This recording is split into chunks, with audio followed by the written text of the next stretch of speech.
Welcome back to the IBFP. Here's your host, Foxy New.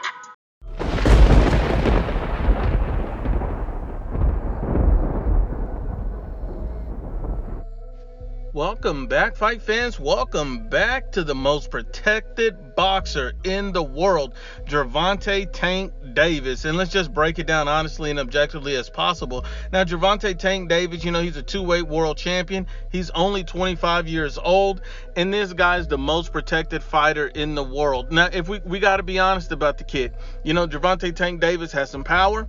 He has some skills. Being a two-weight world champion, he has great potential. He has potential to be a great fighter, to be a really good fighter. His potential is limitless. So Gervonta Tank Davis, don't get me wrong, he could turn out to be something special one day. The problem with Gervonta Tank Davis is the fact that he's being protected, he's being hyped up, and he's being brought along as if he's elite already. He has not proven that he's an elite fighter. He has not proven that he's one of the best fighters at 135 pounds. He's never beaten a top-level fighter. So Gervonta Tank Davis, he's a two-weight world champion. He has some accomplishments for a young fighter.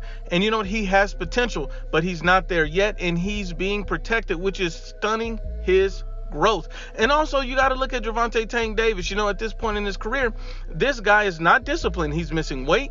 He's getting fat. And so you see these trends from Gervonta Tank Davis. He's more interested in fighting his baby mama than fighting the best in his division. Let's just be honest and unbiased, and let's get into it. You look at Gervonta Tank Davis, and he keeps calling out people, but is he fighting them? Let's just break it down honestly. You see Gervonta Tank Davis, he called out Vasyl Lomachenko and said it's time, but yet he's never fought Vasyl Lomachenko. Then you see Gervonta Tank Davis call out Manny Pacquiao, but you see that Gervonta Tank Davis never fought Manny Pacquiao. You see Gervonta Cheeseburger Davis call out Josh Taylor, saying he's willing to go to 140. He's never fought Josh Taylor, especially at 140.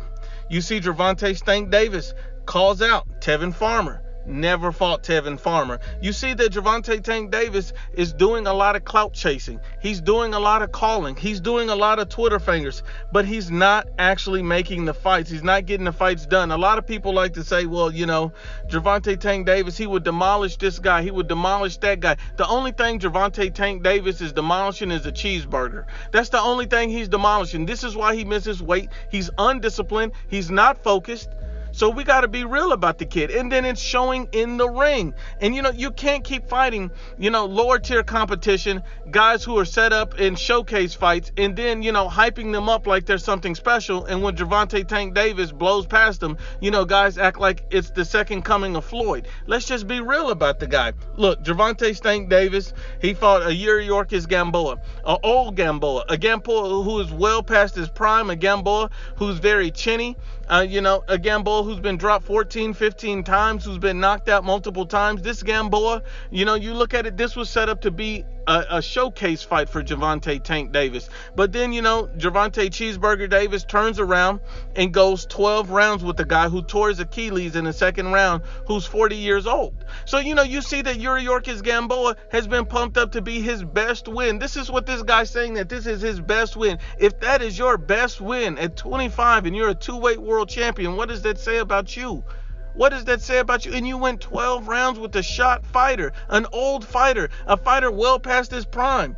Gamboa is not an elite fighter at this stage in his career. He's not the challenge for Gervonta Tank Davis, and yet he took him 12 rounds to get him out of there. This is disgusting. This was a showcase fight. Even Gervonta Tank Davis was getting hit in that fight. He was looking gassed at points in that fight. And, I would give it to him. He won pretty much every single round. But this is against an old shot fighter that you know is chinny. You got to get the guy out of there. You shouldn't be getting tired. You shouldn't be. This guy looked terrible in that fight because the expectation was a brutal knockout early, and he didn't live up to that. When you're facing an old fighter, a shot fighter, and then you're facing an old shot fighter that tore his Achilles in the second round, there's no excuse not to get that guy out of there quick. And, Gervonta Tank Davis is not giving us the fights we want. You turn around and you see that this guy, who's he lining up next? Is he lining up one of the best at 135? Is he lining up Teofimo Lopez? Is he lining up Vasyl Lomachenko, Devin Haney? Is he lining up one of the good fighters in those divisions? No.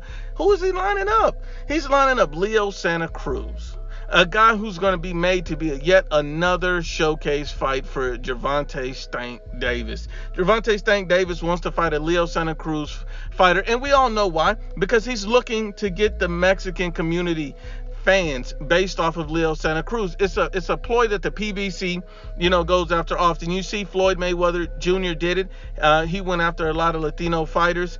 You see that Errol Spence did it with Mikey Garcia, and now Tank Davis is doing it with Leo Santa Cruz. It's an emerging and common trend. I mean, even when you look at what Hot Dog Nose, Leonard Ellerbe states that Gervonta Tank Davis is going to become a box office star. That's what they're concerned with, building a star that can't grow, because you can't truly be a star. You see, what you can be is an Adrian Broner. And Adrian Broner piques interest. He has some accolades. He's a 4-division world champion, but he's nobody in boxing because no one takes him serious. He's an absolute clown and an idiot. And, we got to be honest and unbiased. Gervonta Tank Davis and, Adrian Broner have a lot of similarities, besides the fact that they hang out. And also, these guys are always getting arrested. These guys are, having different issues on the scale. And now Gervonta Tank Davis, issues outside of the ring are starting to show inside of the ring. We just got to be honest and unbiased. Even Hot Dog Nose Leonard Ellerbe himself knows what's going on. And that's why, when they turned out and, they do a lot of clout chasing just to try to save face. You look at it like this. Eddie Hearn offered Gervonta Cheeseburger Davis $5 million to fight Tevin Farmer. What it Hot Dog Nose Leonard Ellerbe and Floyd Mayweather Jr. offered Tevin Farmer for the fight $2 million because they knew they would reject it. They simply didn't want to fight on the zone. They offered an amount that they knew they wouldn't take, so they wouldn't have to take the fight. We understand what these guys are doing. You hear 20,000 fanboys turn around and say, oh, he'll destroy Tevin Farmer. Maybe he would. Maybe he knocks out Tevin Farmer. But we never got the fight. Why? Because Tank Davis and his team are protecting him. This is the most protected fighter in boxing. Everybody talks about how dangerous he is, how good he is, how great he is, and yet he's being protected from all of the biggest and best fights in the division. I mean, even Leonard Ellerbe turns around, the Hot Dog Nose comes out and says Gervonta Davis is the best at 130 and 135, yet he's not fighting the best at 130 and 135. He's simply not. He is not. Look, let's just be honest about it. Gervonta Stank Davis and Floyd Mayweather, the Hot Dog Nose Leonard Ellerbe, they all say that they're in no rush to put Gervonta Stank Davis in with Vasyl Lomachenko. But, you'll swear by fanboys, hype, analysts, people always say, well, Tank Davis can go in there and knock out Loma. He can do this. If it took him 12 rounds to stop a chinny, one leg, 40-year-old Yuriorkis Gamboa, what makes you think that he can do anything to Vasyl Lomachenko? There's a reason why they're not in a rush, because they don't want to stop their gravy train. They want to set the guy up in showcase fights and keep him protected. Don't ever talk to me about this guy's skill set, because we don't know what he's like against a young, quick, elite, talented fighter. Because this guy is fighting old guys past their primes or one-dimensional come-forward fighters. Gervonta Tank Davis is not taking on any significant risk. And, you can compare him by a peer in his weight class, and you look at a guy like Teofimo Lopez, a guy who's younger than him, who just won his world title, a guy who's 22 years old, Teofimo Lopez, who won one belt, the IBF, and who knocked out Richard Comey. That was a hell of a fight for him, and he came out and he got the Vasyl Lomachenko fight. How did he get it? Because he stepped up and earned it. He showed he won it. And yet Tank Davis has a big enough name to get the Loma fight right away, and he doesn't want it. You got to be honest and unbiased. This is the most protected fighter in boxing, and there's no more excuses for this guy. Once again, unbiased as always, is the IBFP.